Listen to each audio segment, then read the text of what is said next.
Don't adjust your television sets or your internet devices. We are here live once again, Nick and I, after our shows for the first edition of 2026 of Wrestlebacks.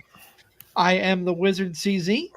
We are part of the Wrestling Society Network and the Card Subject to Change family, proudly sponsored by Lopez Pizza.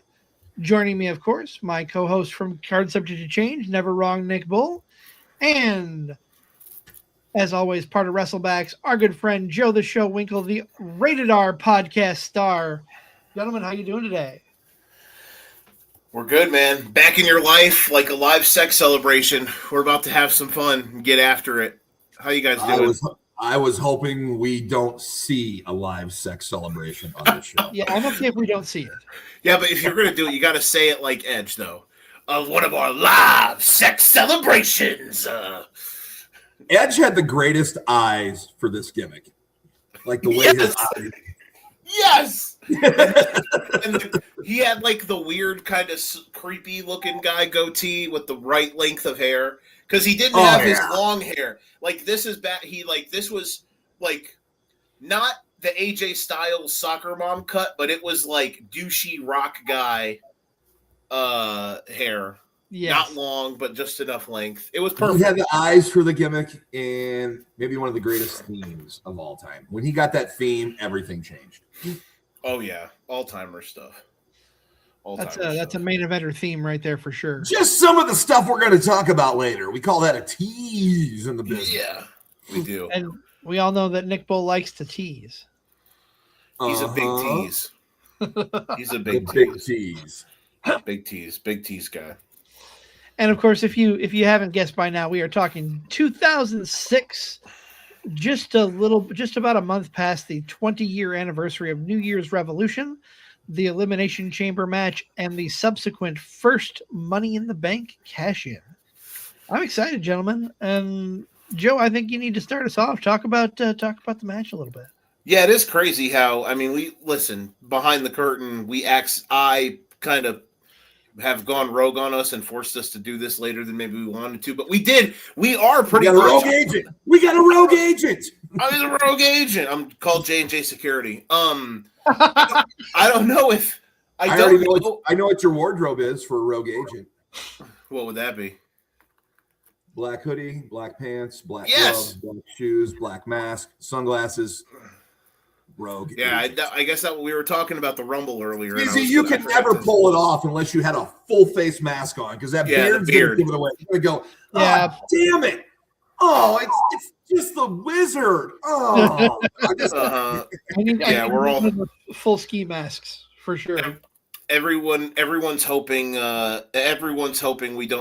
someone doesn't crash their camera and get attacked by a man in a black sweatsuit. And a ski mask. Gonna stomp. Oh yeah, everyone's doing the stomp now. Just a quick, I didn't ask you. Do we all assume that's Rollins, right? Because apparently he's healthy. You guys don't think it's him? Okay, I'm curious. I'm a little shocked by that. I mean, Paul Heyman sure thought it was him, but yeah, I don't think that's the direction they're going to go. Interesting. That would be something different, I guess. So I'm trying to find the actual date when this happened, but we are pretty much, I don't know when you initially suggested that this is what you were going for, but it is crazy. This is the 20th year anniversary of the first ever Money in the Bank cash-in. This was sometime in January. I don't remember the exact date, but this was a January show. Without looking, I believe it was January 8th. Okay. This show and the vibe of this is much different than the first New Year's Revolution card. The first New Year's Revolution card was in San Juan, Puerto Rico, and I know that certain people do not look back at Ruthless Aggression era WWE fondly, but I remember just having the VHS for that show, and that show popped because that show ripped because that crowd was incredible. Like I think that was the first and only show they've ever done there. And I remember the promos for that show were really cool, and just the show in general, and the chamber match I thought for that show was really good. This one a little bit different. So yeah, we're talking 2006. It's an interesting time, like I said, in the WWE. There's so this is going into WrestleMania 22. Over the summer of 2021 or of 2005, we had the world champions switch shows. We had John Cena get drafted to Raw. We had Batista go to SmackDown, and John Cena pretty much spent the rest of 2005 in a feud with Eric Bischoff. He has those were some rough times. He has the segments with Kurt Angle, or he had the program with Kurt Angle, who in that time Kurt Angle had Daivari in his corner and apparently hated America. Well, like he had the crowd. Do you guys remember when he one of his heel gimmicks was having the crowd censored when they were chanting "You suck"? Yeah, I remember that. Yep. So that was the thing. It's like on the TV broadcast, it would be censored. Cena wrestled Angle at Survivor Series. That is also 2005 Survivor Series is the same show when Vince McMahon called John Cena the N-word. That was fun. Great times all around. I don't know if you guys remember that or not. So I think I blocked that. he said, "My ass," and she dapped him up, and then they went to Booker T, who I think was in the King Booker gimmick. He said he hit Charbel with the "Tell me he did not just say that," and yeah, that was great timing. That is great. King Booker and Queen Charmel. Mm-hmm. Bingo bango. Pinkies up. Bingo bango. So this show in January, obviously it's an Elimination Chamber match. I think this is the 5th. You had the 1 in 02. You had the 1 in 03. The 2004 one. I don't think there was 1 in 04. Correct me if I'm wrong. And then 05. So this is the 4th. I think this might be the 4th ever. Elimination Chamber match. Efforting. And of course, the combatants are John Cena. This was like Eric Bischoff's punishment. Before you name the competitors, is this the least loaded Elimination Chamber ever? This is one of the things that I was. Okay, give me the evidence. Give me the evidence. So this is what I was going to pitch to you guys, but though the more I think about it, I think the answer is no. So. The combatants are John Cena, of course. This was Eric Bischoff. Like I said, the big theme around this time for the Raw belt is John Cena is feuding with Eric Bischoff. The Raw product is not great. Ric Flair just became Intercontinental Champion. That was kind of cool. He beat He did a feud with Carlito, who is in this match. Carlito Caribbean Cool is in this match. Chris Masters is in this match. The rest of this lineup is actually pretty solid, though. I'll give you that. That's Kurt Angle, Shawn Michaels, and then Kane.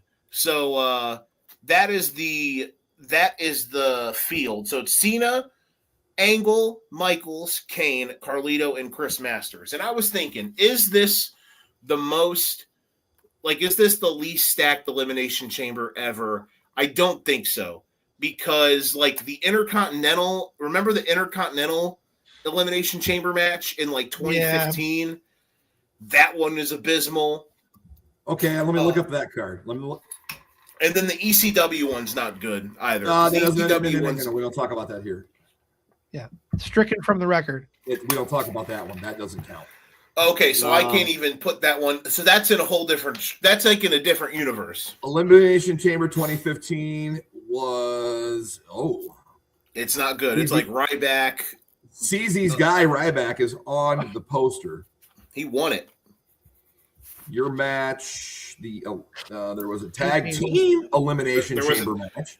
There was a tag team elimination chamber match. Incredibly cool concept, but sucked because tag team wrestling in 2015 in WWE was terrible. Your elimination chamber match was for the vacant WWE Intercontinental Championship. Ryback defeated Sheamus, Dolph Ziggler, Mark Henry, R-Truth, and King Barrett. So, not great. I would have got up and left if that was the guy that won. Not great, Bob. Okay, so do we put it in this subcategory? Most or least loaded Elimination Chamber. So least loaded. That meant something. So for a major title, considering, yes, okay. That's what I was thinking. I couldn't get it said. Yeah, if we're gonna strike the one from ECW out. Which, if you want to hear us talk about that, go back to the archives of Card Subject Change on our YouTube channel. That's low hanging fruit. That'd be too easy. That would settle the argument. Right. So we can't accept it. And we're gonna strike out the one if we're gonna strike out the one that has to do with a mid card belt, then yes, I do agree. Because I mean, there's been ones that have been for no title that have been like for the number one contendership and stuff, but those sometimes are still pretty loaded. This is probably the one. This is probably here I'm back in the record books here, the annals of history. Elimination Chamber 2010. This is the second Elimination Chamber match. Oh, Jesus Christ, yes. Is this the one for this is for the WWE title, right? Well, we got a Raw Chamber match and a SmackDown Chamber match. And the WWE side, Cena, Triple H, Sheamus, who's the champ, Kofi Kingston, Ted DiBiase Jr., who's awaiting federal sentencing or a hearing right now, and Randy Orton. Okay. Your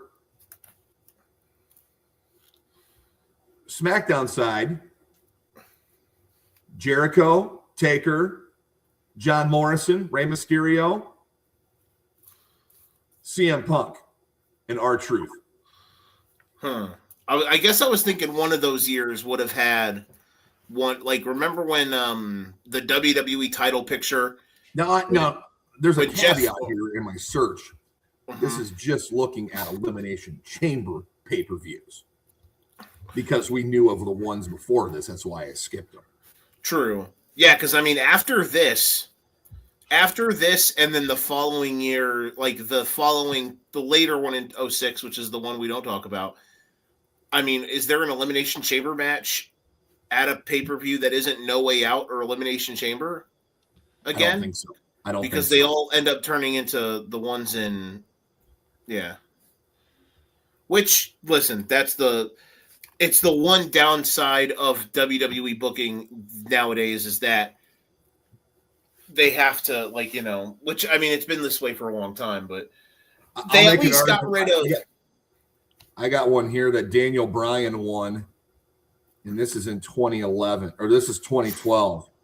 Listen to the people that you came to watch in this match. Oh, God. Santino's in this. Yep. Wade Barrett, Cody Rhodes, Big Show, and the Great Khali. Yeah, that's it. That's the one. That's the one, CZ. We found it. Yeah. We definitely found This is Cody Rhodes. This is like, is this Dashing Cody Rhodes? Or is this... It's in that variance, yeah. It's in that time frame. Oh. You're only smoking mirrors. Listen, shout out to him. It's not great. This is one of the. This one feels. This one feels very weird because it's in this time frame where Cena is in his pre-Super Cena era. And it's all because it's not like this is by far the worst one. Now, okay, so this is the fourth ever. This, in my opinion, is the worst one ever because at least now I guess you can argue maybe the SummerSlam 2003 one where Triple H buries Goldberg. But at least you have Gold. He did us all a favor, gosh darn it. But at least you have At least you have Goldberg like running roughshod through everybody. Right. You know? I got you.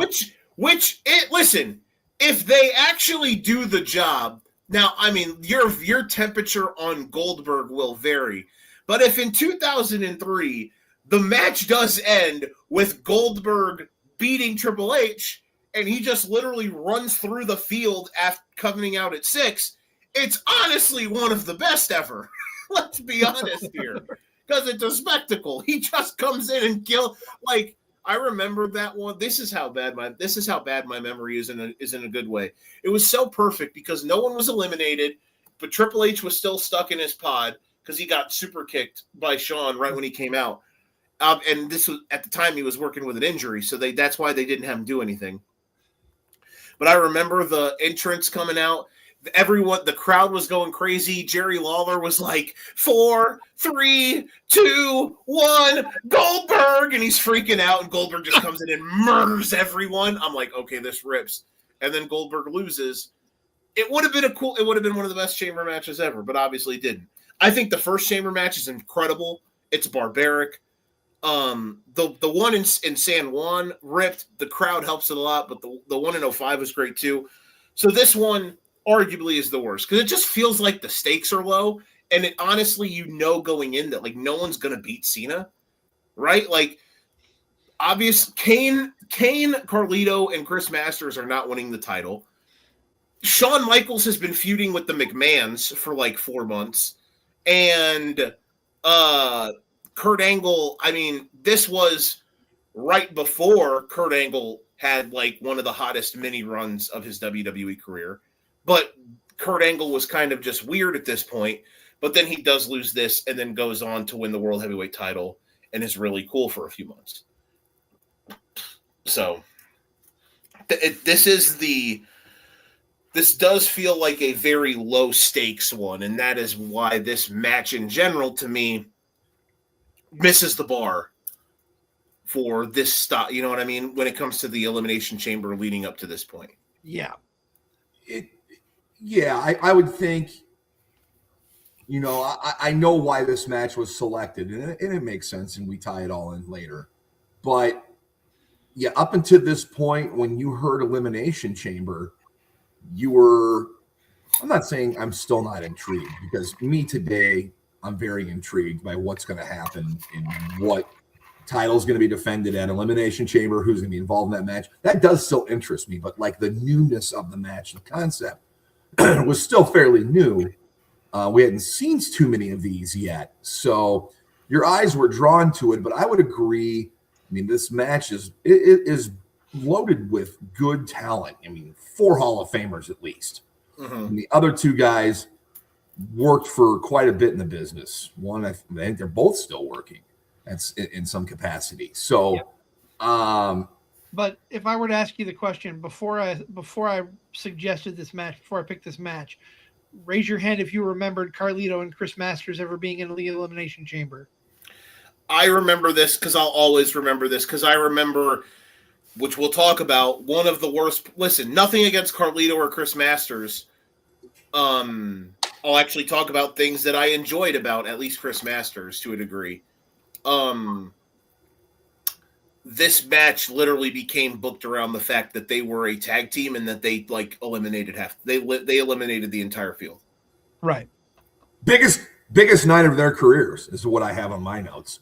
I would agree with that. I would very much agree with that. They may have won an individual title here or there, but come on. These guys are tied to John Cena, Shawn Michaels, Kane, Kurt Angle, and yeah, I remember, once I put it down and watched the match, I'm like, oh yeah, these guys were in the match. Oh yeah. Yeah. Interesting. It's interesting that those 2 guys were in the match. That they stand out. They obviously stand out. They stand out compared to the rest of the competition. Yeah. Clearly, right? That's what I would say. You've got 4 former world champions and one that's currently holding the champion with the rest of the field. That I see what you're saying. So I want to get to the other big reason here why we're talking about this. We've already mentioned this is the 20th anniversary of the original Money in the Bank cash-in, and our boy Edge, what a year for him. So his kind of descent into psychosis we have to go back to we have to go back technically 2 calendar years to 2004. 2004, he comes back. And honestly, if you really think about it, so obviously I have a different perspective of Ruthless Aggression WWE because that was what I started watching, right? Right. I grew up on this. And so listen, maybe I'm wrong in saying this, but Edge was a incredibly wrote and portrayed character from the moment he came back in 2004 through this moment, right? He comes back in 04, gets involved in a storyline that was important, like just kind of important, wins a feud that heats him up. He wins the Intercontinental title off of Randy Orton, who held it for about 6 months. Then all of a sudden he was a face, but eventually the fans started to kind of tweel on him. I remember in the 04 SummerSlam in Canada, he got booed as a babyface. Well, in a match where he was going against Chris Jericho and Batista, one of the all-time stupid. It was the birth of Bizarro Land. Canada was the 04 Survivor Series crowd. I think that was the birth of Bizarro World, but it was shout out to Jerry Lawler.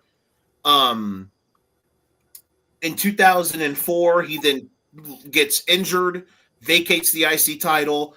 And then he comes back, and that's when we see Edge start to become a dick. And then all of a sudden, he starts tweaking out. There was a tag team match I remember that. Again, my memory is it's terrible that I remember these things, but I just remember all of this. He was in a tag match at Taboo Tuesday in 2004 with Chris Benoit, aka Redacted. He leaves him, and that was kind of when he officially turned. He then cost Shawn Michaels the world title in the main event, and that's when he officially turned heel. He goes into the WrestleMania 21, wins the Money in the Bank. That begins the Ultimate Opportunist gimmick because of how he won the match. Benoit's the inaugural Money in the Bank match. The inaugural Money in the Bank match. Redacted is about to win it, but he's selling his arm because earlier in the match it got destroyed by a ladder. That match, by the way, is incredibly awesome. People should go back and watch it. The original Money in the Bank match. And Edge comes up and hits his arm with a chair. He falls. He wins. That's when JR started to coin him the Ultimate Opportunist. He goes through, kind of the early parts of 05. They do the thing with Lita. Remember when Kane and Lita, they did the marriage thing, but then Lita and Kane were kind of cool, but Lita turned on Kane with Edge, so Edge had the new hot piece by his side. Matt Hardy came in, that had a fun thing. Hide your wives, it's Edge, all that stuff. But I'm going to say all of these things led up to Edge was an incredibly well thought out, well booked, strong character leading into this moment. And I just wanted to make sure that we mentioned that because, yes, nowadays you see the Money in the Bank holder kind of get shat on until they win. Now, or as unfortunately as of late, the Money in the Bank holder just kind of they've really done a bad job with whoever has been winning the briefcase over the last few years. Let's just be quite honest. Let's just be 100% honest. They've really, I really hate what the Money in the Bank has turned into. But Edge, the original winner, his entire evolution from when he came back from injury in 04 through everything in 05 leading into this, he was everything deserving of being on the cusp of that main event scene. Wouldn't you guys agree? I without a doubt. I remember when it happened, and it was obviously transitional in the sense that it was the next major step for him. Well-established tag team guy, well-established mid-card singles guy winning those working man's titles like the IC or the US. Well-established in those. Winning that Money in the Bank ladder match when it happened, he wins this new style match, but I don't think we understand that when he won that, he took the next step into the character, the evolution of the character, like Joe said. But that was like it was like natural selection for him to win that, because it just was like a next level of him was unlocked. He could do things we haven't seen before, push it to the edge before, no pun intended, and become this new character, newer version of himself that we haven't seen. And he exploded. It was awesome how they did it. I agree with you 100%. It was really good stuff. No, absolutely. He took what he was given and he made himself a star with everything, and everything that just coalesced for him to be who he is today and who he became it was the perfect storm for him. Let's face facts. You know?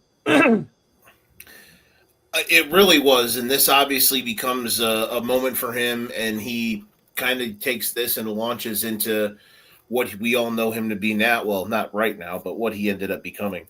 Other wrestling at that time, we kind of mentioned the scene of the 2020 or the 2005 to early 06 Raw scene.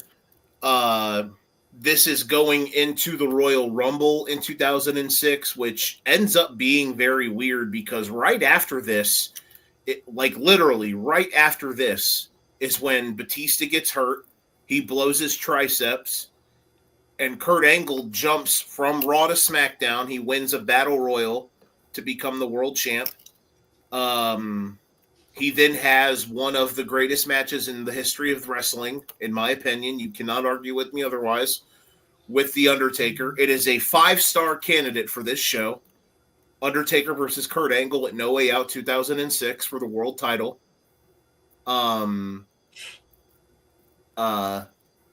They have that match, and then WrestleMania 22 happens. So, that's just kind of some other stuff from wrestling around this time in the WWE. So let me look here. Going into this card, the other notable matches on this show I talked a little bit about.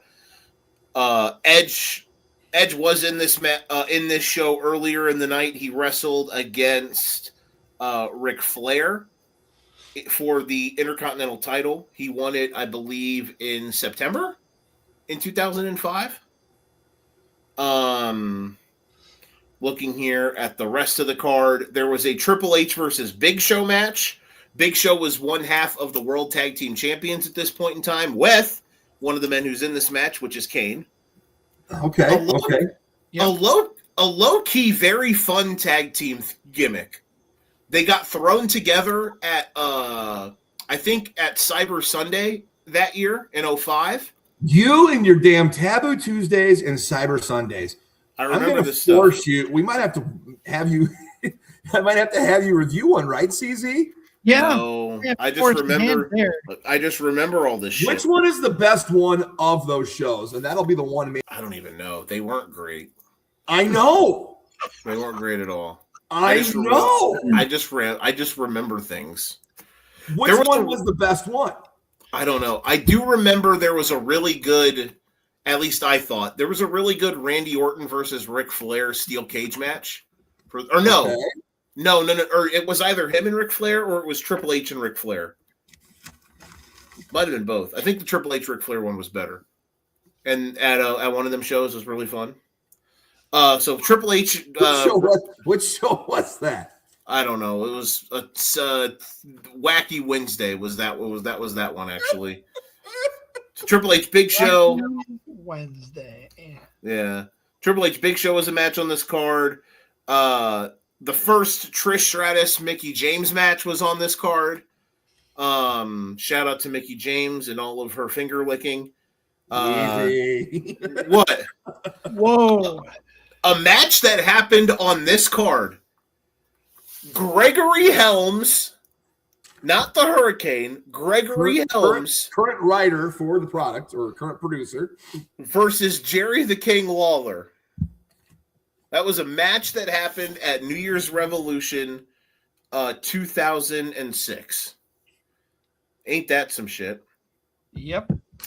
Another match that happened on this card, there was a bra and panties gauntlet match that involved, can I remember these names? Victoria, Candice Michelle, Maria Kanellis, a.k.a. Maria Bennett, a.k.a. Mike, or shout out to Mike Kanellis. From Ottawa, Illinois, Maria Kanellis. She was from, I didn't know that. Ottawa, Yes, Illinois. she was. Go Pirates. I believe Tori Wilson and Ashley Massaro, who, if I'm not mistaken, yes, rest in peace. Yeah, she was just named in the released Epstein files. Oh, Jesus Christ! I did not know that. She was a troubled soul. Yeah, there was a lot. I know that's. The first Taboo Tuesday was 2004. Randy Orton versus Ric Flair in a steel cage was the main. Okay, that was the main event. I do remember the Triple H Ric Flair feud from in 05, and I think they had a steel cage match too. One of those matches I thought was really good. Okay, I don't remember which one, but that was actually at Taboo Tuesday 2005. I just pulled that up. Steel cage for the Intercontinental. There we go. How about that? We're out here. Triple threat: John Cena, Kurt Angle, Shawn Michaels. That can't be horrible. It can't be. You never know. Oh, Snitsky's on the card. Yes. It might be the one where it might be the one where he punted a baby. Do we know when Edge got one of the greatest theme musics of all time? When was that moment? Do we know? Here collectively, because I think it was when he came back from injury in 2004, because he definitely has it when he definitely has it in 05 at Mania, and he has it at the Rumble in Mania, because I remember he has it here. Yeah, this is 06. Yeah. So he has it now. Was that 04 match? Who was in that match when he came back from injury? I don't remember in 04 who all was in that match. The match, the Taboo Tuesday match I'm referencing, I think it was him and Chris Benoit, aka Redacted. I really need to be better about that. Versus La Resistance, one of the versions of La Resistance. I'm trying to think when what show was it where he came out like mid-match? It wasn't like Triple H and Kozlov a part of the match. Oh yeah, that was like in that was like, and won the title. Yeah, that was I hate that I know all these things. It was Survivor Series 2010. Okay, it was much later. Because all I remember from that is Vicky Guerrero screaming, "He's here! He's really here!" We are way in the weeds here on Wrestlebacks. We are. That's what this show should be called. Not Wrestlebacks, but way in the. Yeah, because that was when. Shit, Nick. Oh yeah, go ahead. Sorry, go ahead, CZ. No, we are on the Wrestling Society Network and proudly sponsored by Lopez Pizza. I'm sorry. Go ahead. That felt like a perfect transition. I'm sorry. Shout out to Lopez. No, that was great because it was Triple H and Kozlov in the main event. It was supposed to be a triple threat with Jeff Hardy, but Jeff Hardy got taken out. And Vicky came out going, "He's here." Crowd's going nuts because they all think it's Jeff Hardy because they honey dicked having him win the belt for like 3 months before he finally did get it. Yes, they did. And then money dicked. I like that term. You do. It's a good one, isn't it? And then he finally won it in December 09, I think. So it might have been, so that actually might have been 2009 Survivor Series. Because Edge comes out, and his beard when he came out was super thick. It was the thickest I ever remember. It was like the beard you're sporting right now. Well, thank you. You got some Edge hair length on you, my friend. You can pull it off. On this day, he is never wrong. Yeah, you just need to spray a lot of water into it. I do. So yeah, that was the New Year's Revolution card in 2006. It was great. Oh wait, were you doing the thing where he like pulled? Yeah. He oh god, he like pulled his hair back and down. Yeah. And then he had the underbite too. He had a little underbite to him. His goatee would like stick out perfectly. It was great. It was so great. I loved it. I love it. What a time to be alive. So we'll get into the match. Oddly enough, Jim Ross, not on commentary for this. The commentary team for this show God help is us. Jonathan Coachman, shout out to, who is now currently putting out bad political takes on Twitter, on a Twitter feed near you. Joey Styles, oh my God! And of course, the aforementioned Jerry the King Lawler. Jim Ross was having surgery. That's why he was out. I don't remember. Oh, I do remember. He got wrote off. Again, I hate how I remember these things. He got wrote off because he got fired because this was the McMahon family was in a power trip. Remember? Yeah. As I mentioned earlier, Shawn Michaels was feuding with the McMahons.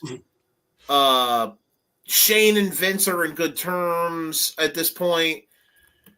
Stephanie came out and was actually the one, I think, that fired Jim Ross on TV. They tried to, so yeah, there was the good old McMahon family power trip. Before you go much further, I have to ask the throwback to a previous episode of Wrestlebacks. Who is the bigger Otunga, David Otunga or Jonathan Coachman? Ooh, Coach is a very big Otunga. Very, very big. Yeah, yeah, but I don't want to say I took a Coach. I want to say I took an Otunga. Because it rolls off the tongue better. It does. I don't know if he can supersede him, but he can definitely join him at the table. It's like you have a tier of Otunga. Yes, like a tier chart. Every day like you David take Otunga is a level 5 Otunga. Coach is a level 4. Oh my God! You have like a DEFCON chart for Otunga. It's easy. If you go to we're at Otunga 5. We're at Otunga 5. Take cover. If you go to Japan, it's 7. What? Oh my God! If you go to Japan, it's 7 because you get 7 stars for matches over there. If it's in the Tokyo Dome, it's 8 Otunga. If you take a dump in the Tokyo Dome, it is an 8-star Otunga. You cannot get higher than a dump at the Tokyo Dome during Wrestle Kingdom. That's a rootin' tootin'. That's Otunga the greatest right Otunga ever unlocked. Oh my! Oh, we lost them. We lost them. No, you didn't. I promise. I just had to do something. I know. I'm just giving you crap. Snorting. I'm just kidding. So, that's a great question. I don't know actually. So, shout out Otunga. So this match. No more Otunga. I know. I'm trying to remember why we were. Unless you have to take an Otunga, then you must state it and leave the room. I know it obviously it started on the last Wrestlebacks, but I can't remember why he was brought up. He was on the commentary team. He was. You're right. Yes, that's why. Shout out to Otunga. That's why I made the comparison. I know. Oh, that's a good point. So this match, listen, it's a match. See, there's color. You know, they try. They're really trying. They're giving it. They clock. All 6 men clocked in. I'm just saying, this one feels incredibly bleh. Cena. Listen, like we stated earlier, Cena is in his Super Cena. Maybe not full Super Cena, but he's like. This is like the beginning of his Super Cena era. It's like remember when Punk on his interview with sorry, I dropped my slinky. Remember when Punk did his interview with Colt Cabana and he talked about how they told him like make Roman look really strong. Remember that? Mhm. It's like that's kind of what everyone tells Cena or tells him to do with Cena. Like, make him look really good. You know, they make sure to double and triple team him. He does some stuff. It's real Cena, never give up, pulling stuff out of his ass type shit. Cena starts with I'm trying to remember. He starts with Michaels. They have a nice little moment. Carlito comes in, then Angle comes in. Angle comes in intense as hell. This is a great era for Angle.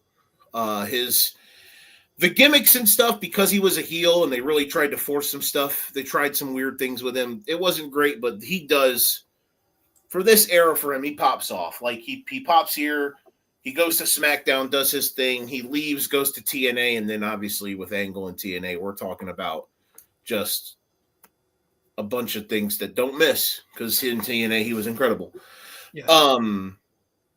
There's some, like I said, Cena got busted open early. Michaels got busted open early. There's a really cool moment when Angle throws Michaels against the one of the pods, and his blood is splattered on the pod, and the camera, like, that is down low, zooms into it. That's a pretty good little, Yes. That's a nice little homage moment. Masters and Kane are the final two entrants. I believe no. So the first elimination happens before Kane comes in, and Angle has Cena in the ankle lock, and Michaels hits him with the super kick and pins him. And then this match kind of gets weird. So, like, you have this first stage of the match, which is about 20 minutes. Well, not even 20 minutes. I'd say about 10 plus minutes, 15 minutes maybe, where there is some steam to it. But once Angle gets eliminated and then Kane comes in, it kind of gets wonky, because the rest of the match then turns into Carlito and Chris Masters just kind of running roughshod. And they were a tag team at the time. They obviously were, built together. And I just don't like how they booked this. I understand what you're trying to do. I just don't love it, because we'll talk about the ending here in literally a minute, but it makes them look like it's really bad. Mm-hmm. So they run roughshod. They eliminate Kane. Chris Masters throws Carlito onto Kane, and then he dogpiles on him. Kane gets eliminated. They slowly, methodically beat up Shawn Michaels and eliminate him. And then all of a sudden it's down to Carlito and Masters versus Cena, and they're beating him up. And then all of a sudden, the final sequence of the match, after they hit a double team, Carlito is there, tells Chris Masters to put him in the master lock. He does. Cena's busted open. Masters is doing his thing where he shakes him. He turns. Carlito then goes down low and crotches Masters, rolls him up, 1, 2, 3. And then Carlito instantly gets rolled up and dusted by Cena, and the match is over. It is peak stupid booking. And it makes Carlito. Tell us how you really feel. It makes Carlito and Masters look dumb as shit. It makes them look so stupid. Shout out to the comment, by the way. Nick, you do kind of. We obviously talked about it.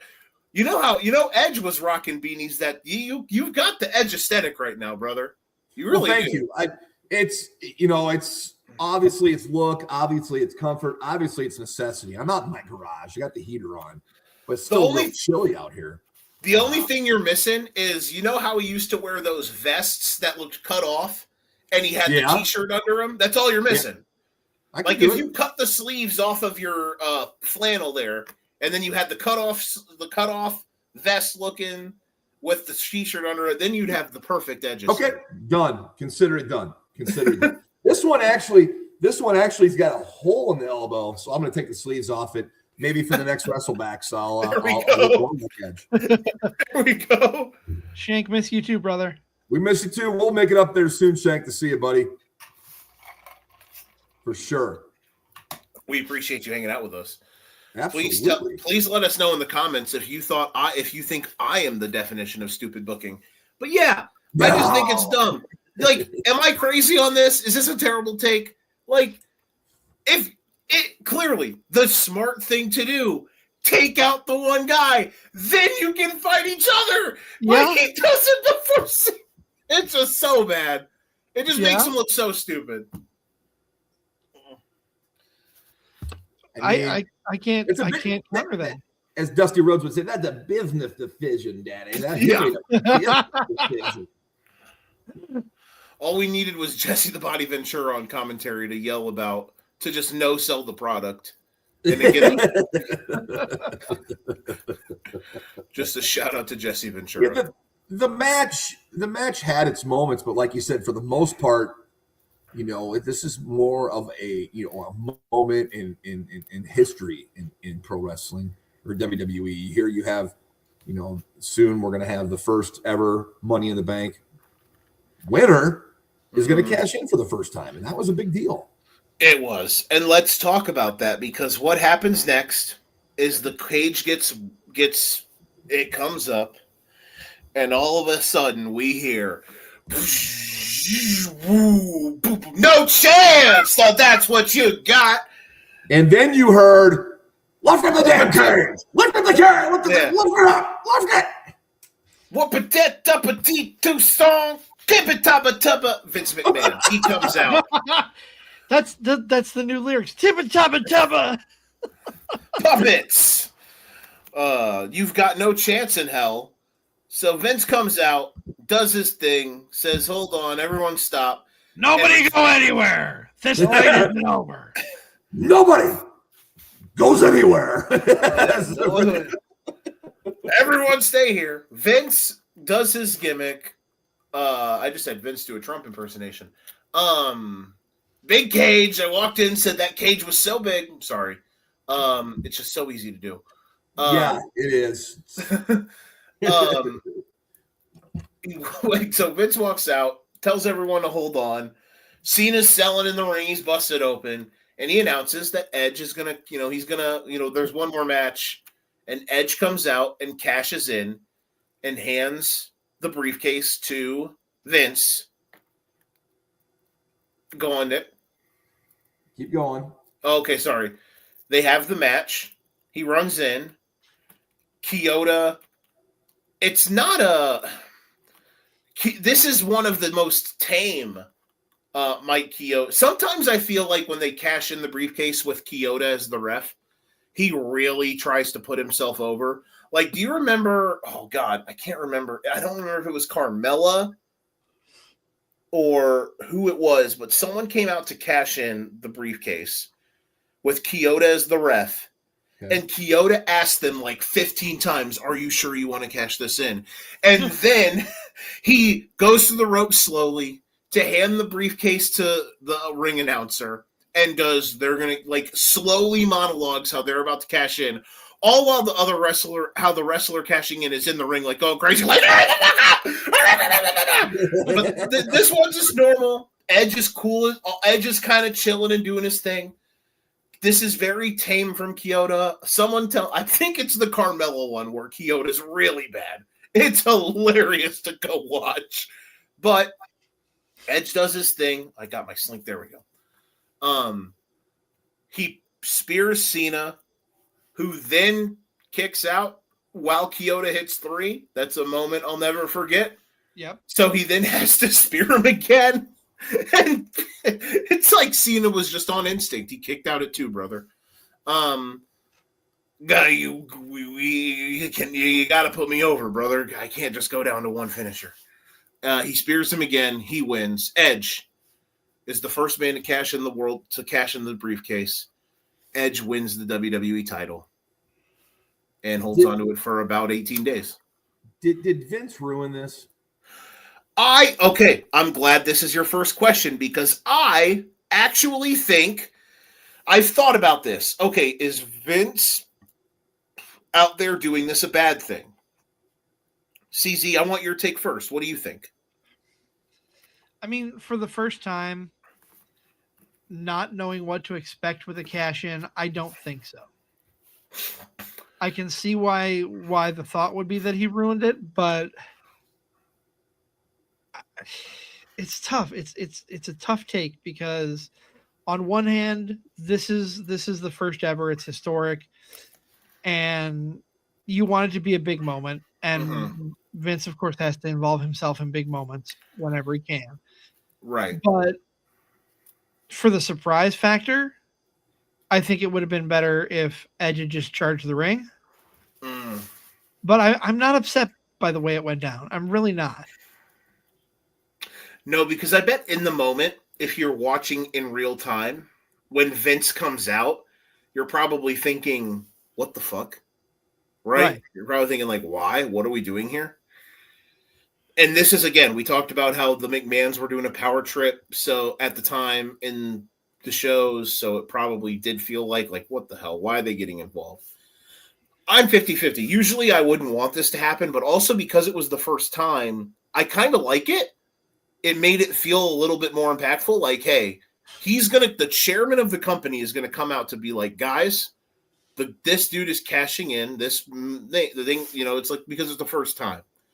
Right. And I think they were still trying to find their footing as far as how the cash-ins were going to go because it was the first time.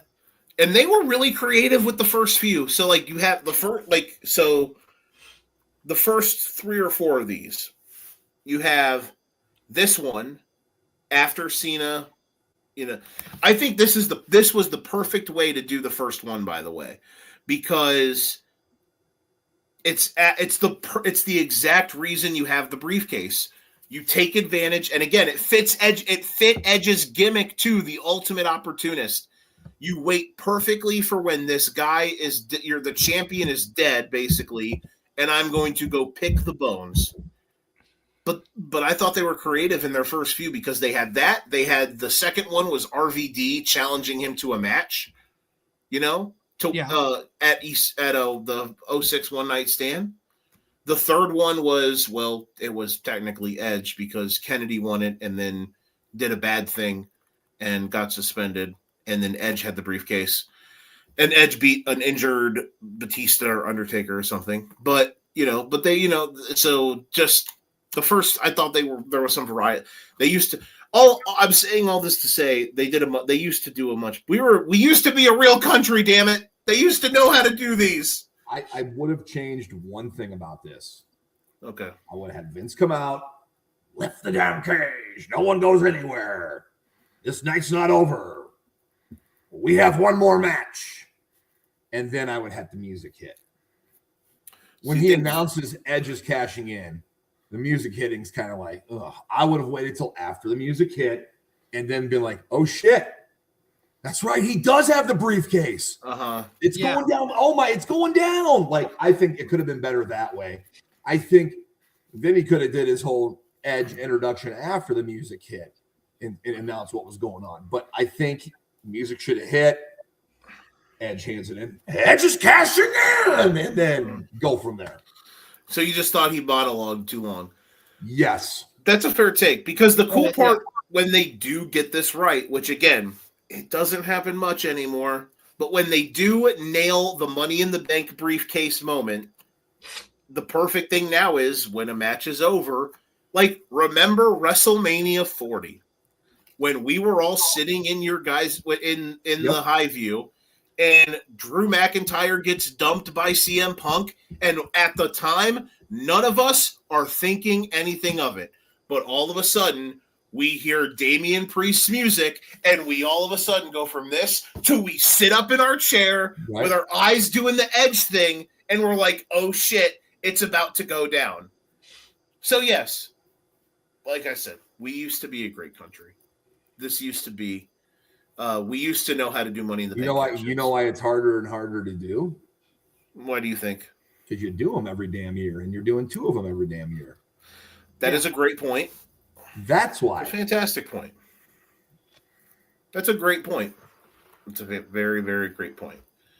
I think that I love that they do them every year, because I think it helps add a layer of stakes to certain aspects, like, hey, this person could very well be a future world champion. However, I don't know who even won this last one. I totally forgot. Rollins. Seth Rollins.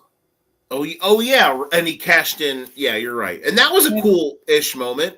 And Naomi on the really women's like it at side the and then time. got pregnant. And the Naomi one was amazing. Yes. It was like Rhea and Io had like a 5-star match, and Naomi cashed in and made it a bajillion-star match. It was amazing. So sometimes they still nail it. But there's also a bunch of times where you have Otis winning Money in the Bank. And you're like, what the? Or you have Theory cashing in on the U.S. champ. Yeah. You have Baron Corbin win it.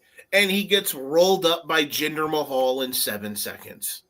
Now, granted, that was his way of getting punished, but still. It's just sometimes we used to never miss these. Now, sometimes it depends. Sometimes we got to get lucky. So that was that. If this is your first time, we now go into the best part of this show, where we talk about categories. And we have a bunch of categories. We go through all of it, and it's fun. We started off always by most rewatchable segment. This one might be difficult because the matches weren't great, but we're going to find out regardless. Gentlemen, I open the floor to you. Most rewatchable segment. Hands down, the last spear to Cena and the 3 count, followed by Edge and Lita's cheering celebration. It was really good. For the moment when he won, the crowd was like not into it, but they gave respect, Yeah. And Edge kneeling on the mat, he spins the spinner and stops it, so the W is the right way it should be. Perfect. Yeah, that is really cool. Nick, did you have anything? Kurt Angle in his entrance into the Elimination Chamber match itself. When his pod goes off, he goes on like a 25 German suplex. Yes, he does. Flexing everybody. I watched that a few times. It was like, oh man, it's just awesome to watch this dude just kick everybody's asses. He turned his black singlet. Kurt Angle is that means do not mess with him. Yeah, right. This era of Kurt was incredible when he, outside of the weird stuff with Daivari. This first few months, in 06. From here through, like from this match until the end of his WWE tenure in the middle of the year, like this is just 6 months of just him banging shit left, right, and center. Yeah, because 05 for Kurt, kind of a bad year. No, that was 04. Was it 04? It might have been 05. Because you had he does have a couple great Shawn Michaels matches. But also in 05, he does have the moment where he wants to have bestiality sex with Booker T's wife. So, Kurt Angle, always a roller coaster. I agree with you. Angle, great stuff. That my most rewatchable stuff, probably everything up until when Angle got eliminated. Because you have Shawn and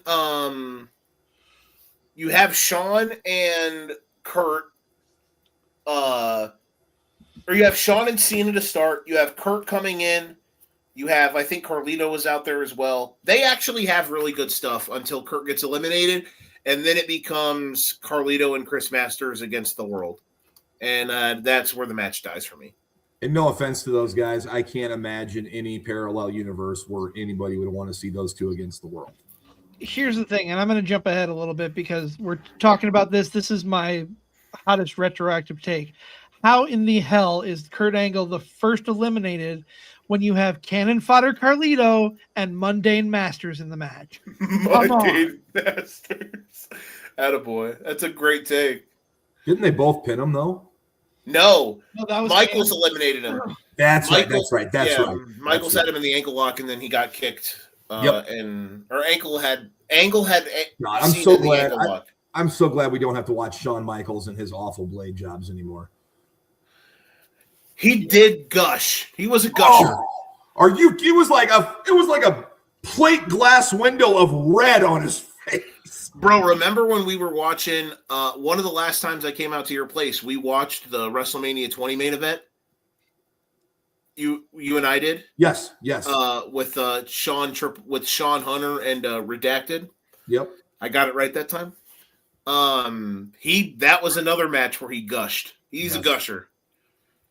He is a Crimson Mask. Shout out to Jim Ross. What aged the best? I have a couple things. I miss how barbaric.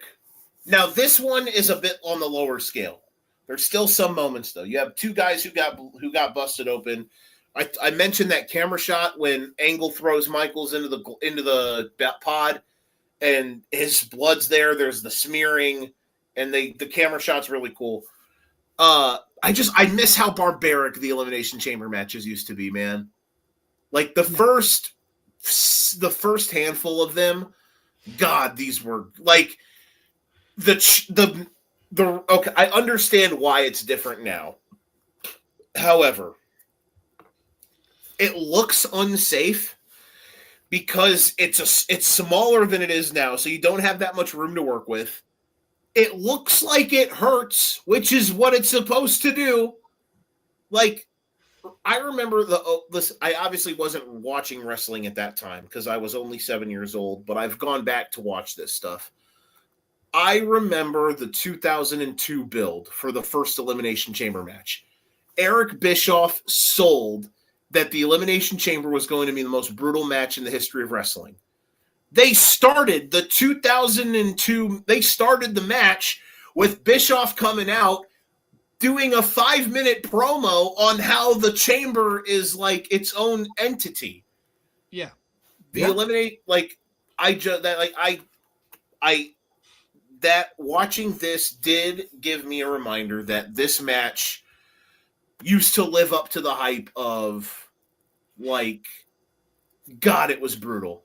And it felt like not just a regular match with 6 people involved. You know what I mean? I know what you mean. Yep. And, again, I'll jump ahead a little bit because that's exactly my what aged the worst is the Elimination Chamber match itself, because the PG era completely ruined it. I like your thought there. Both of our takes are the same, and they're in different pods, but they're right. Different pods. LOL. Oh, I see what you did there.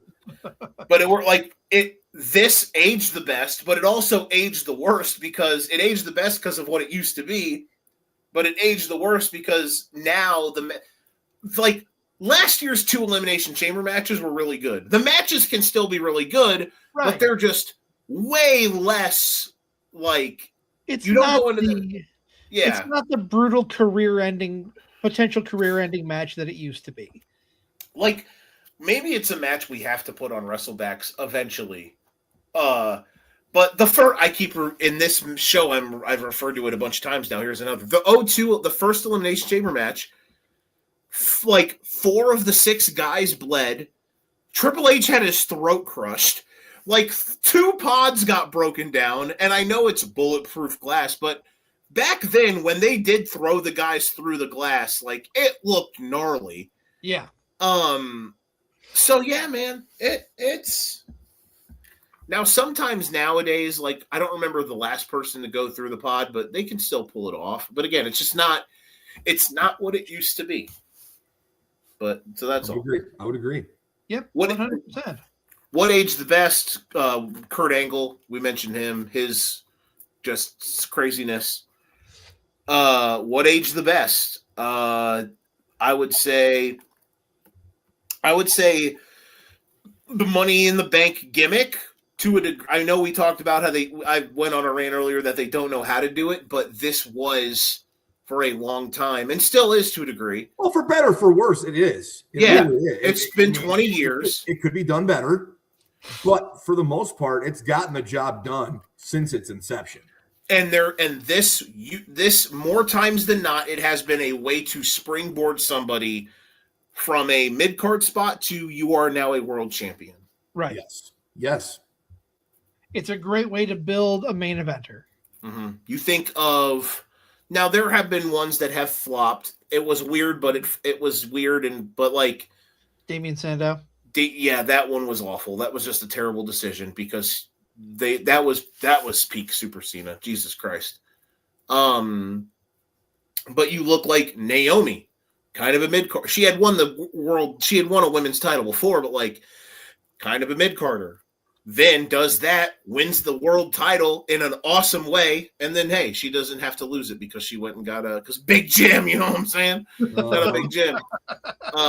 Big Jim didn't use a gym. Yeah, Big Jim ain't slim. You know what I'm talking about? Yeah, you know what I'm saying? Put that on a t-shirt. Hey, if they come out with a Big Jim ain't slim shirt, I need y'all to remember this moment because they were listening and they heard exactly. So there's been a lot of good other cool remember the mid 2010s, late 2010s, mid when all three members of the Shield held the WWE title on the same night. Roman lost to Seth, who then got cashed in by the artist formerly known as Dean Ambrose. So there's just been there has been a lot of cool things that have happened with the briefcase. Any other what age the best for you guys? Edge's WWE legacy. Yep.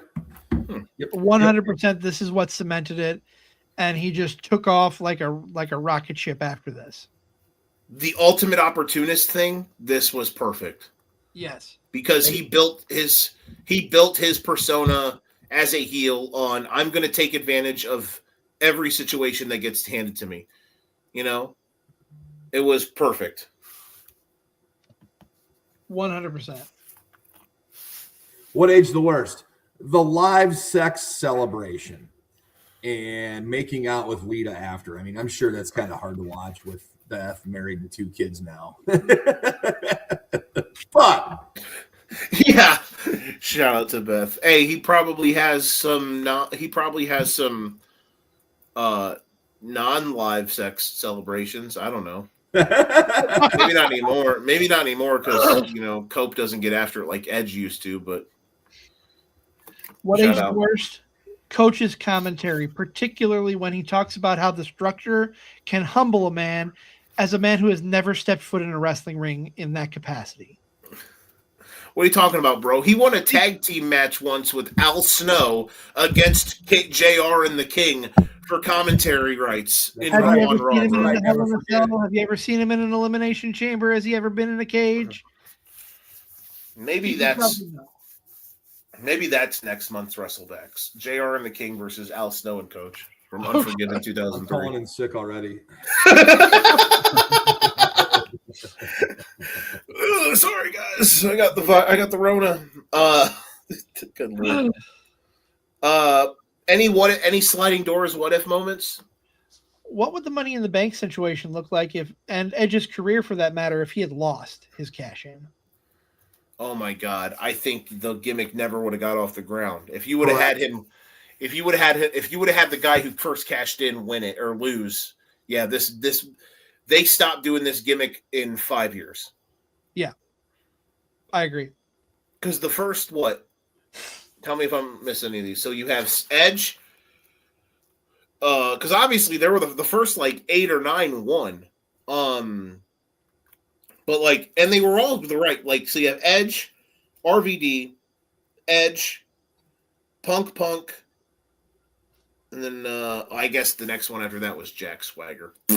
But regardless, so the beauty's in the eye of the beholder or whatever. But the people, all American. There were.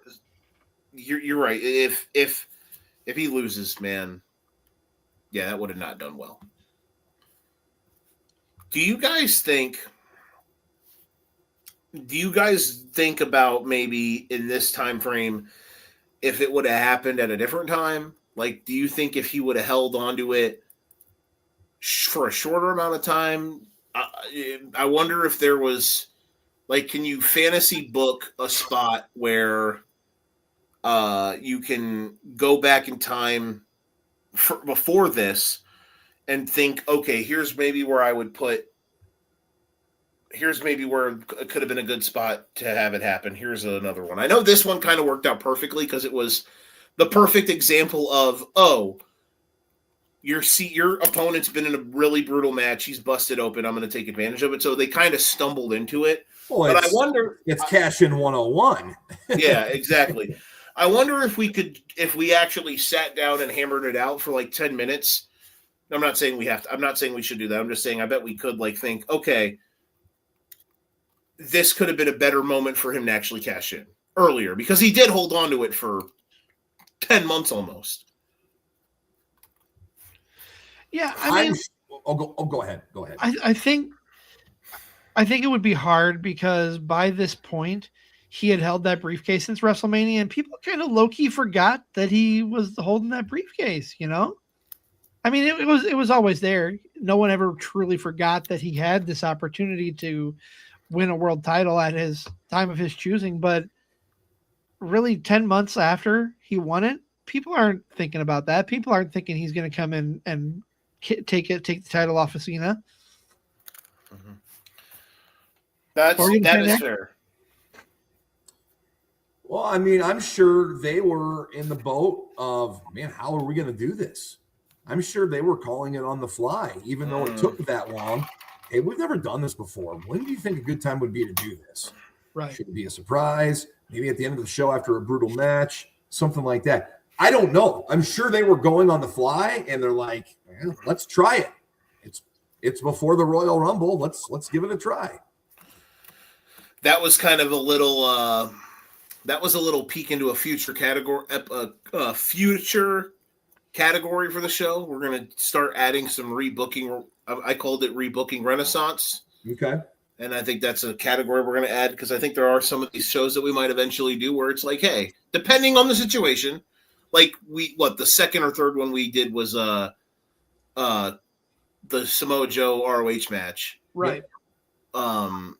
Like that one is one where you can't really, like, you're not going to rebook anything from that. So, but there's some of these where you could be like, maybe. You mentioned a hottest retroactive take. Did you have one, Nick, or no? Just the making out,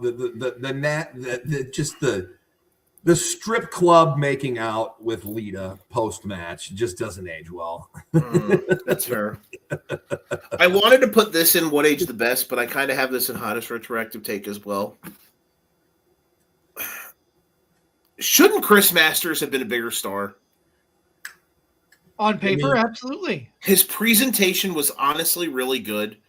You mean that the overbooking of the entrance? I love overbooked entrances, and this is right up there. You said you don't like them, or you do? I love them. Oh, okay.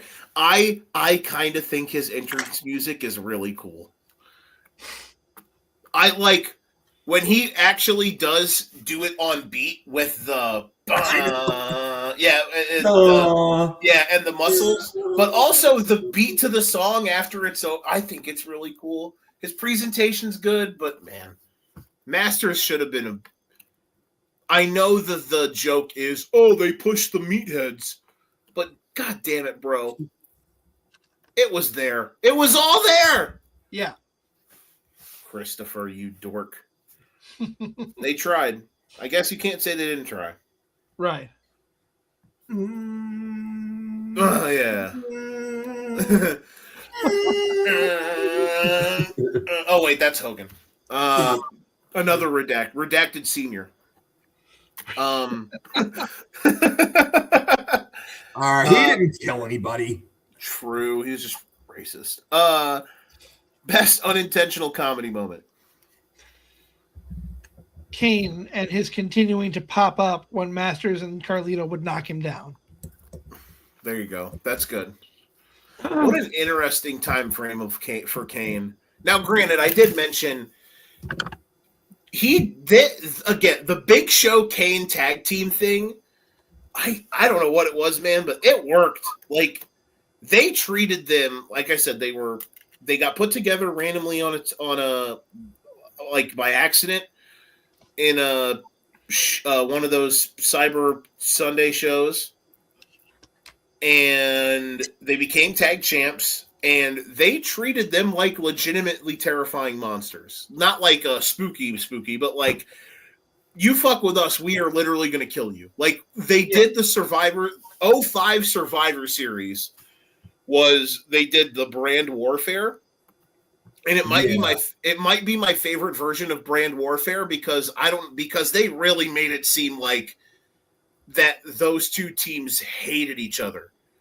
And one of the biggest angles through it was Big Show would repeatedly murder Rey Mysterio, and Big Show and Kane beat the brakes off of Batista a bunch. And you were like, these two dudes could kill everybody. So, yeah. Kane then goes on to they defended the World Tag Titles at Mania against Chris Masters and Carlito. Mm-hmm. They would then lose the tag titles the next night on Raw to the Spirit Squad. Kenny, Mikey, Mick. And then that after that, Kane. I'm trying to forget these things in my wrestling life. Hey,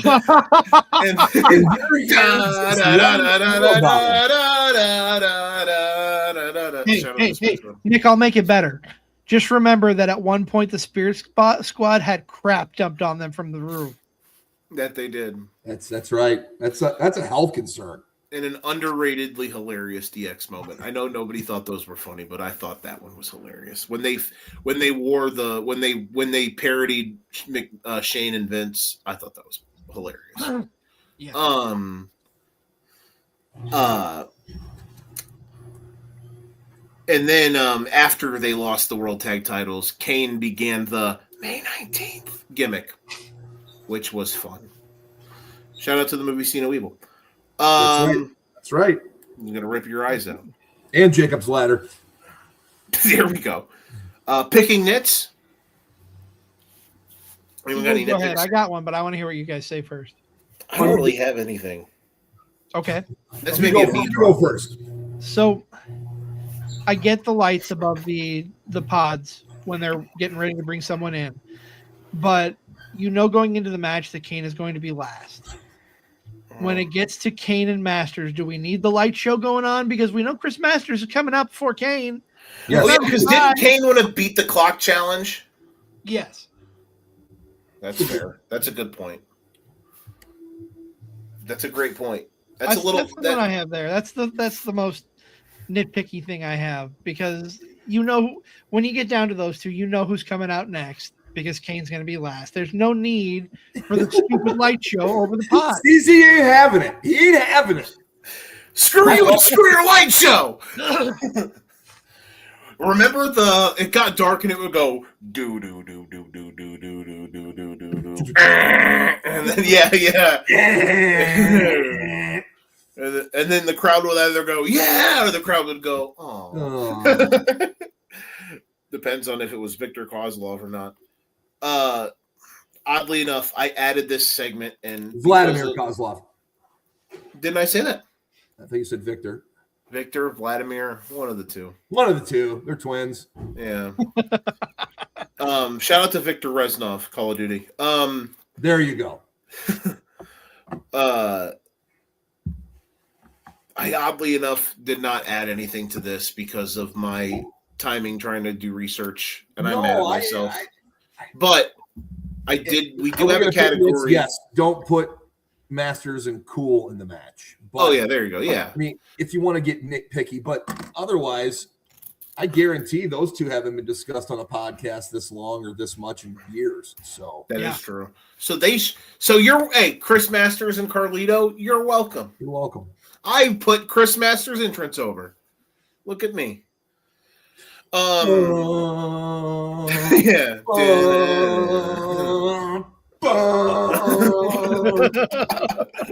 You're out here. All right. Do you guys have a Rutro Raggy Award for the craziest thing Jerry Lawler said on commentary? Oh, absolutely I do, but come back to me. Okay. I want to see if you guys picked up on it. I don't know if I did. I probably did. This is where I put the category in, but this is where the fact that every time I tried to do research on this, I was either busy or dead. This is what I missed out on. Okay, that's fair. So Edge cashes in, he wins the match. him and Lita are making out and celebrating on the Spanish announce table, and Jerry Lawler goes, as they say, behind every successful man, there's a slut. There we go. I would always love when Lita during this. Now, let me land the plane here, folks. Lita would wear the like incredibly weirdly low cut shirt. Every time she came out in that, you would always hear King do a little. Ah! Yeah, that's called that going forward will be called the King Heat Check. The King Heat Check, yes. If we're gonna have the King Heat Check on the show, we need a meter to use the graphic of a meter. Yeah. And I would always love. You know how we talked about the Otunga earlier, and that's the highest. Yeah. I think the bar was set when Sable came out with the pasties on her hands. Oh, with the King had a coronary in the ring. That might be the standard for the King Heat Check. Lita wearing that shirt Lita wearing that shirt and King's response to it is where I initially heard, and I've used this joke at times, but King did the joke of, I'm a real big of that shirt that Lita's almost wearing. I think that's hilarious. I think in my younger days, I might have said that to someone at a bar. I'm a real big fan of that. I'm a real big fan of the shirt you're almost wearing. Oh God. Didn't go over well. That happened a long time ago, though, guys. I promise. I'm a committed man, a soon-to-be married man. Yes. But shout out to the King. Shout out to the King's Heat Checks. Yes. What was the most 2006 thing about this? I will say this: you're not going to hear anyone. You're not going to see anybody mouth making out on WWE TV anymore. Nope. No, not like that. No, God, no. Blood, chaos, and Kurt Angle. Okay, yes. Shout out to him. Lack of cell phones in crowd. Yep. Vince coming on and just being over the top Vince. You know, Yeah. nobody goes anywhere. And Vince looks. Carlito. Here's a great question. Shout out to Carlito. I spit in the face of people who don't want to be cool. I hated his music. I hated it. I know, it was very bad. Carlito. I love your little shimmy. Carlito.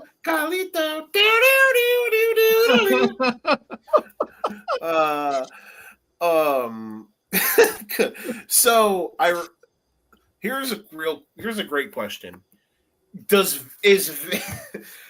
2006 Vince McMahon look like an inflated version of now Vince McMahon, or does now Vince McMahon look like a deflated version of 2006 for Vince McMahon? Now deflated. Now, yeah, I gotta agree with that. Because I know that he had some, like, this is peak yoked Vince. Like, he was on the Muscle and Fitness cover in 06. Yep.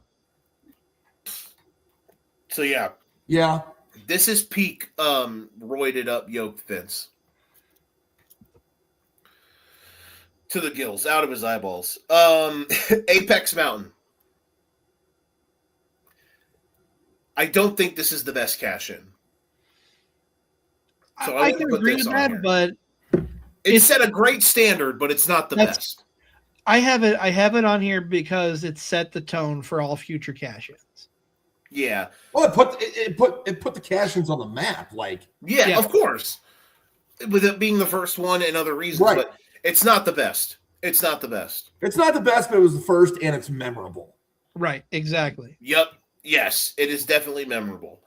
I wouldn't put this near the Apex Mountain of Elimination Chamber matches, obviously. Is this okay? Is 06 Kurt Angle Apex Mountain Kurt Angle? Or no? Like, at least in okay, well, let me ask this. In WWE, is this run of matches we get from Kurt from here on out? I guess probably not. He had a lot of good stuff in 03 and 02, like in the early 2000s. I'm tripping. forget I said that. I guess I'm thinking like. I mean, in 22, he's in the world title. I mean, he's in the championship match. Right. These are great matches, but like I'm just thinking I think that triple threat match at WrestleMania 22, even though it's 8 minutes, is a really good match. I agree. And the 06 No Way Out match with Undertaker, I really do think is one of the best matches I've ever seen. So I guess, but all of his Lesnar stuff was better, or not better, but as good.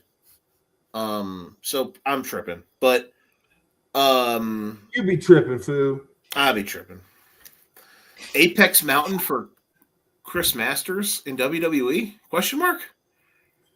Like, was he ever better? Did he ever have moments?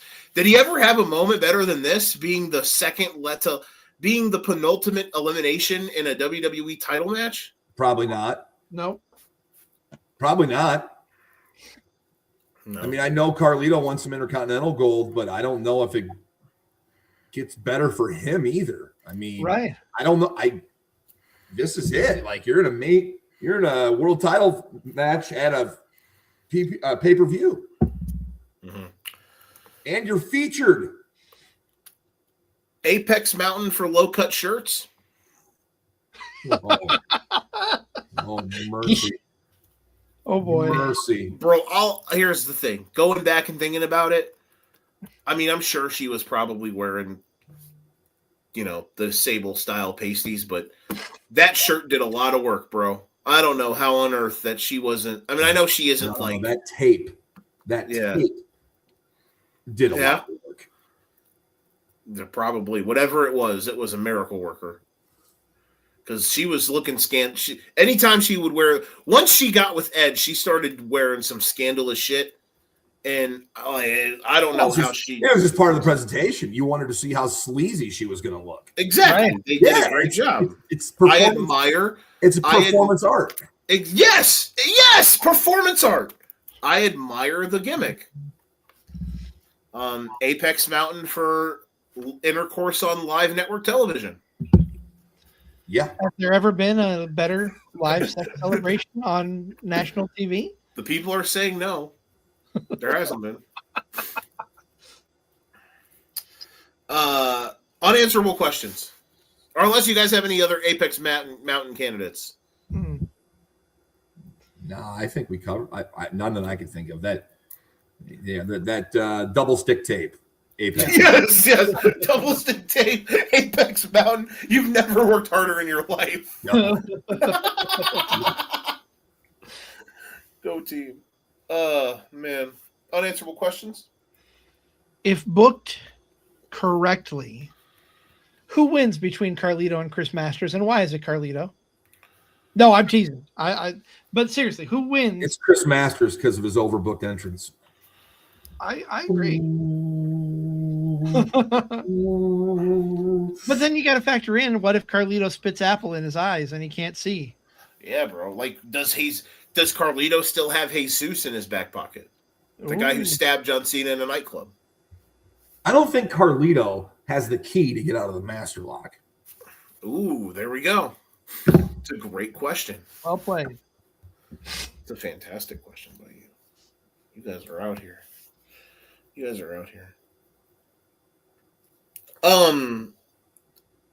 It's for a moment I was trying to think of like where you were going with that, and I was like, what do you mean if booked correctly, who wins? And then I was like, oh, duh.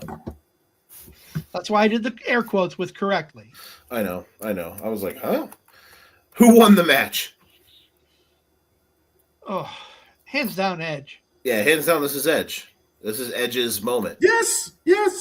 If this cash-in never happened, Edge's legacy would be tied to Christian and the TLC matches. Yep. Not that that's a bad thing, but he would be stuck in tag team oblivion, so to speak, if this had never happened. I don't disagree. I don't totally agree because I feel like they were pushing him in that aspect, but the Money in the Bank gimmick obviously was what helped him get out of not purgatory, but just like the mid card. Yes. And this turned him into a main eventer. For sure. This propelled him. This, even like though we talked about earlier, like winning that Money in the Bank means so much now. And kind of made that a reason why. Can I turn this now? Can I actually turn the last little category here for the next couple of minutes, and then we can get out of here? I do want to combine like rebooking Renaissance, that was a newer category, with unanswerable questions. Now that I remember this, because I was going to bring this up and I forgot about it. So Edge wins the title and he holds it for 3 weeks because the Royal Rumble is the next pay-per-view and he loses it right away to Cena. Now, Cena does go on to Mania and have a pretty fun, mainly because of the crowd, match with Triple H. He does have Edge goes on to have a historic match with Mick Foley, the hardcore match. Yep. However, is there a way we can get to WrestleMania? Like, is there a way we could have done this differently? Where Edge, like, or did it all happen in the right way? Like, was Edge winning and then, like, winning the way he did and then Cena winning it back in a normal match, like, right away? Does all of that clear? Or should they have done it something differently to where they didn't have Edge's first WWE title reign just kind of be...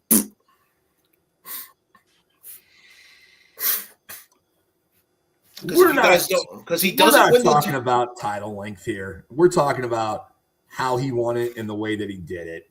Yeah, that's true. I'm sure those 3 weeks were looked at maybe as a trial period. Hey, how is he going to be as the champion going forward? Right. Getting it back to Cena doesn't hurt things. And Edge had that match with Cactus Jack at WrestleMania. I don't know. I don't think. I bet you Edge probably was never intended to go into Mania 22 as the champion.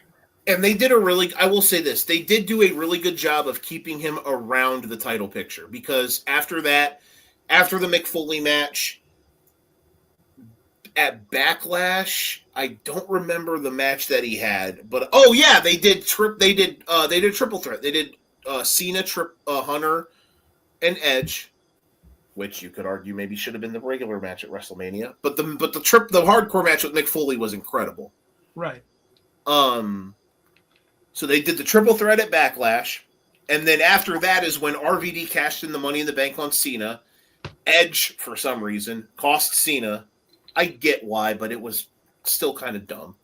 And then eventually RVD gets caught with weed, so he drops the belt earlier than he probably would have, but it was to Edge, who then goes on a little bit of a run. He does the spinner gimmick.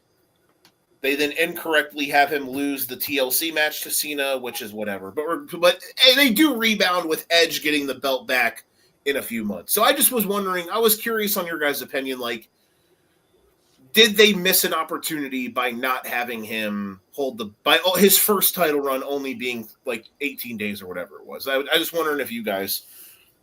I don't think so. I think this was the way to do it. You know, you look at those 18 days, those 3 weeks. Was it a transitional championship run? Maybe. But like Nick said, we're not talking about that run and how short term he held the title. We're talking about how he cashed in and won the title. Correct. So I agree. I agree with you guys. I just needed to get it out there to have you guys talk me through it, which you did. All right. I think we did gentlemen, any final thoughts before we put a bow on this episode? No.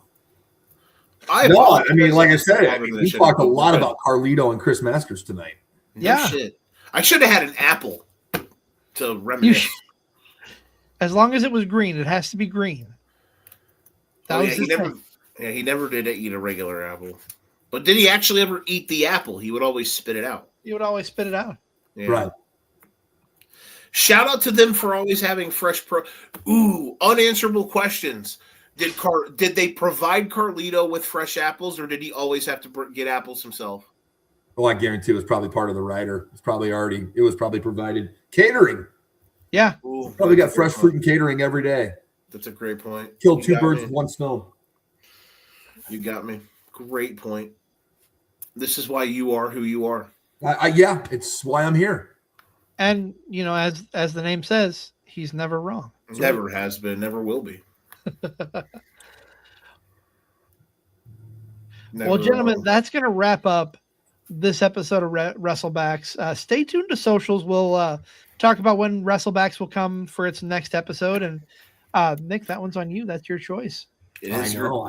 I don't know what we're going to do yet. Ain't it crazy that we have gone through the wheel twice now? Yeah.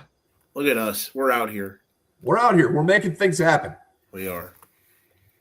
And I love it. I enjoy these talks when we look back at these great moments, and hopefully at some point some terrible moments that we can pick apart. Yeah, there you go, Nick. You have to pick a match that is objectively horrendous. Oh, I'm sure I probably could. I don't know what we're going to do yet. We're going to do something different, though. I know that. We're going to do absolutely. That's what I can count on you for. We'll do something different. Well, as we wrap things up on Wrestlebacks tonight, I will remind you all you can find Nick and I next Sunday at 4:15 as we interview the rock star Rhapsody Iori St. Clair. That is Sunday before that big sports ball thing that happens on that Sunday. But you mean the Super Bowl? Hey, we're not allowed to say that. Don't get us canceled. Oh, sorry. My bad. That's on me, guys. That's on me. We'll just edit that out.